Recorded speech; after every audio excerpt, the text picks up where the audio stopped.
La situation en Ukraine, on évoquait avec vous, Vincent Herouet, Mariupol, cette ville martyre. Les habitants qui sont restés vivent un calvaire. La ville a été quasiment rasée par un tapis de bombes. C'est bien ça, Vincent Herouet? Pas tout à fait encore. Il y a beaucoup de choses. C'est long, vous savez. Détruire une ville, ça prend des mois. Et d'ailleurs, la guerre est toujours beaucoup plus longue que ce qu'on imagine. Non, mais vous avez 100 morts par jour. C'est quand même beaucoup, ce sont des civils. Il y a visiblement un acharnement très particulier sur Mariupol. Pourquoi? Alors, Expliquez-nous. C'est un grand port qui permet de contrôler la mer d'Azov. C'est vrai que c'est aussi là où est apparu le bataillon Azov, d'où le nom d'ailleurs. Et c'est là qu'il a fait ses premiers faits d'armes en 2014. De triste réputation, on le rappelle. Ce sont les fameux nazis que les Russes ont décidé de sortir d'Ukraine et auxquels ils ont décidé de régler leur compte. C'est la Libye mis en avant par la propagande du Kremlin et par Vladimir Poutine lui-même, dénazification de l'Ukraine. Peut-être il y a un lien. Et en tout cas, c'est la façon de faire des Russes. Leur arme fétiche est l'artillerie. L'artillerie, ça bombarde. Et ça bombarde d'une manière qui est assez indistincte. Et il faut faire... Alors, la curiosité à Mariupol, si vous voulez, c'est qu'il y a eu quelques cessez-le-feu, le temps d'évacuer des civils, mais pas beaucoup. Et donc il y a énormément de gens qui restent absolument piégés dans ce port, qui ne peuvent pas sortir, qui ne peuvent même pas sortir dans la rue. Donc c'est une ville qui est coupée de courant, coupée d'eau, coupée de vivres, coupée de communication, coupée d'espoir et coupée d'issue de secours. Il n'y a pas de sortie de secours. D'où le drame véritable que vivent ces gens-là, qui ne voient pas arriver de convoi humanitaire et qui ne peuvent pas non plus échapper à ce piège. Julien Drey, sur cette situation. En fait, les plans de M. Poutine, c'était qu'il allait être accueilli par les régions russophones. Et Mariupol était considéré comme la ville qui devait l'accueillir à bras ouverts. Et il est en train de la punir parce que ça ne s'est pas passé. Il a d'ailleurs fait des descentes, il est en train de régler ses comptes au sein de ses propres services, puisqu'il a arrêté des officiers supérieurs du FSB vendredi, qui lui avaient fait des rapports en disant la population russophone n'attend que nous. Et il n'y a aucune population russophone qui l'attend. Donc Mariupol est le symbole de ça, c'est-à-dire aussi je me venge. Vous ne m'avez pas accueilli, je vous donne une leçon. Mais moi je pense que dans les objectifs de guerre de M. Poutine, sur le fond, par rapport aux objectifs initiaux, il les a. Si on écoute ce que dit le président Zelensky, il lui a déjà donné le Donetsk, il a considéré que la Crimée était faite, et sur l'OTAN, il a dit lui-même qu'il ne se posait plus la question d'y rentrer. Donc si on repart des objectifs initiaux, on pourrait très bien avoir un accord rapide. Mais je pense qu'il a rajouté un autre élément. Il veut détruire l'Ukraine. Il veut la détruire profondément. Il dit qu'il n'exclut pas de prendre le contrôle total des grandes villes. Ça veut dire la destruction. Ça veut dire la destruction, parce que imaginez l'état dans lequel va se trouver l'Ukraine. Imaginons qu'il y a un cessez-le-feu dans quelques jours, dans 3-4 jours. Mais vous avez vu l'état de la destruction des villes. C'est un pays qui était en train de se développer, qui était moderne, qui avait des infrastructures. La plupart de ces infrastructures sont détruites de manière systématique. Il reste un peu le sud encore qu'il a épargné. Donc ça veut dire que l'Ukraine va payer un prix très cher, pas simplement en vie humaine. Elle va être pénalisée. Et c'est un message par rapport à d'autres pays autour, en leur disant, voyez, ce que je suis capable de faire si vous n'obéissez pas. C'est ça aussi l'objectif qu'il a rajouté. C'est une leçon qu'il veut donner. Vincent Herouet, sur cet objectif. Il y a la volonté évidemment de terroriser la population, de montrer sa détermination implacable, de ne pas se laisser intimider par les cris venus d'Occident, par les protestations universelles et même la mise au banc des nations. Il y a quelque chose mais moi je suis un fichu de me projeter dans la tête de Vladimir Poutine. Je vois qu'il y a des objectifs stratégiques, je vois qui sont très clairs parce qu'ils avaient été affichés depuis très longtemps.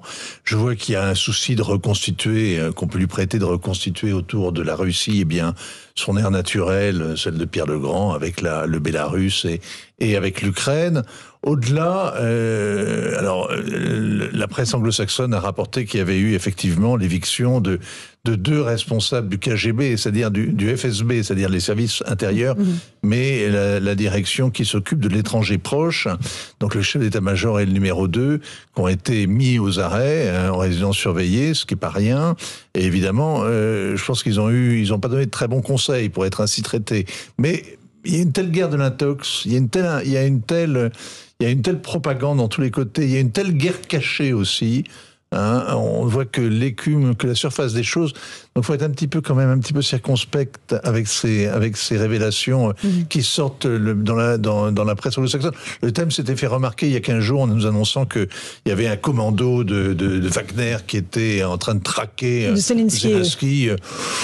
Oui. Alors, il y a de l'intox des deux côtés, Vincent Il y a de Herouet. l'intox des deux côtés, mais les arrestations, elles ont eu lieu, elles ont été constatées.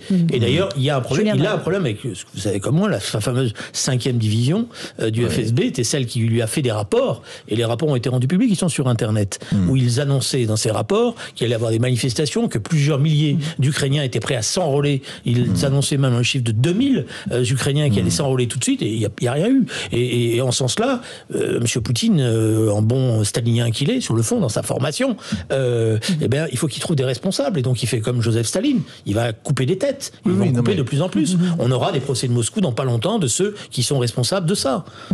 Alors, Maître Golnadel, sur la stratégie. Moi, je me garderais bien de conjecturer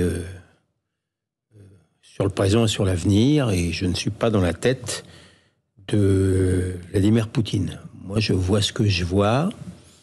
J'ai vu quand même une armée russe qui a dû décevoir quand même Vladimir Poutine, notamment l'infanterie et les blindés, avec des problèmes de logistique manifestes. Quant à l'artillerie, qui a peu d'état d'âme, elle fait son triste travail. Bon, maintenant, je ne sais plus à quel jour on est de la guerre, ça fait peut-être 15 jours que ça a commencé. 19 jours qu'on a commencé. Le rouleau compresseur continue. Est en route, ça met plus de temps que prévu. Ils ne sont pas accueillis avec du pain et du sel, comme ils l'avaient espéré. Et comme l'a très bien dit Vincent, Mariupol est dévasté. Alors même que... Alors je me garde bien de penser que c'est une punition, parce que je constate que M.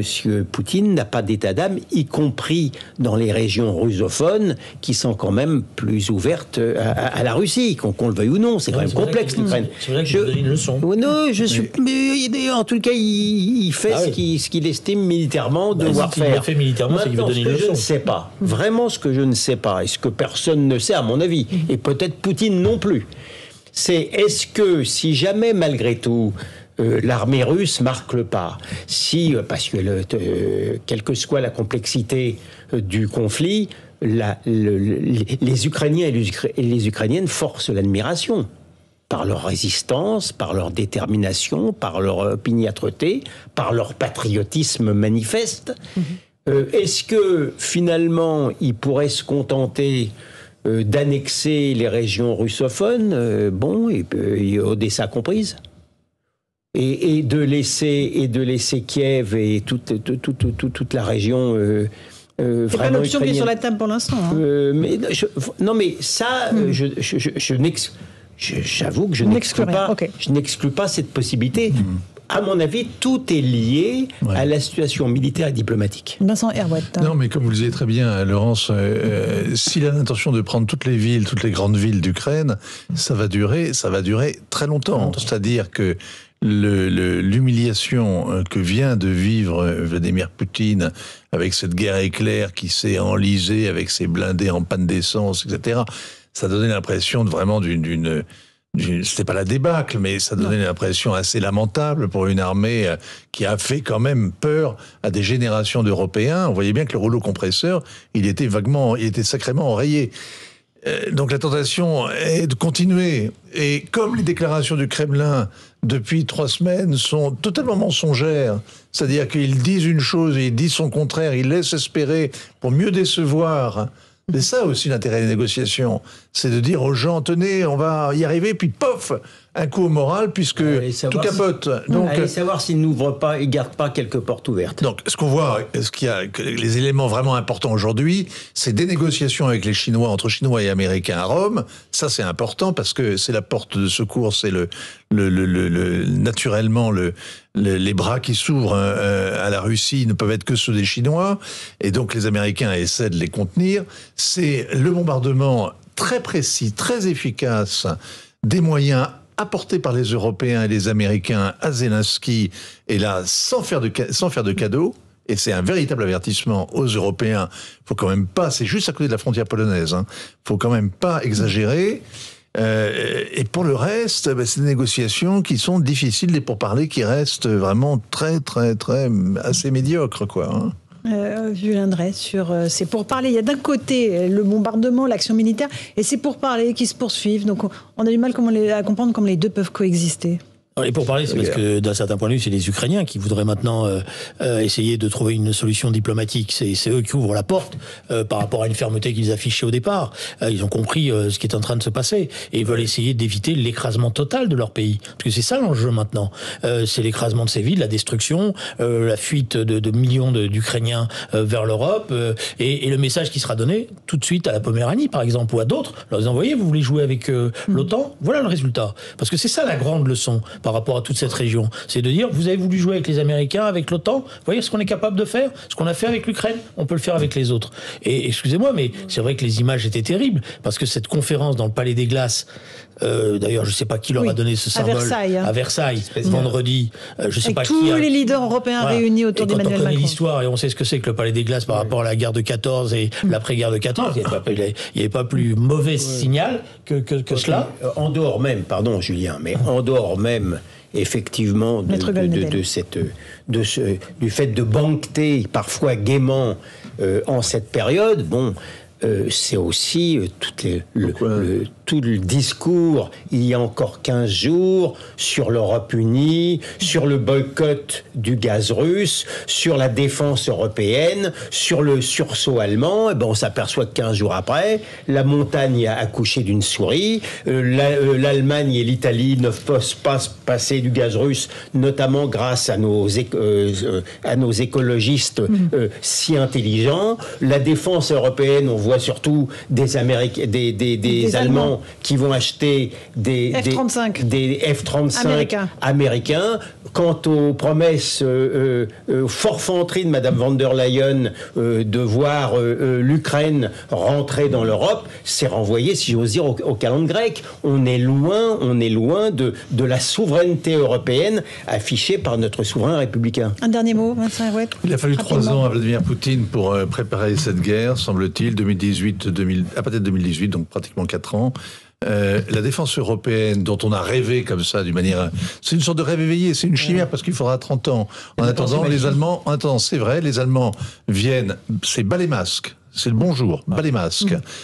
Les Allemands viennent de mettre leurs économies dans l'avion américain, donc torpillant l'avion de combat européen. Attendez, juste après Julien Drey. On va y revenir dans un instant, Julien Drey. Il est 18h30, on doit faire le rappel des titres de l'actualité avec Simon Guillain. C'est l'info qui prime sur CNews et sur Europe 1. Allons-y, Simon.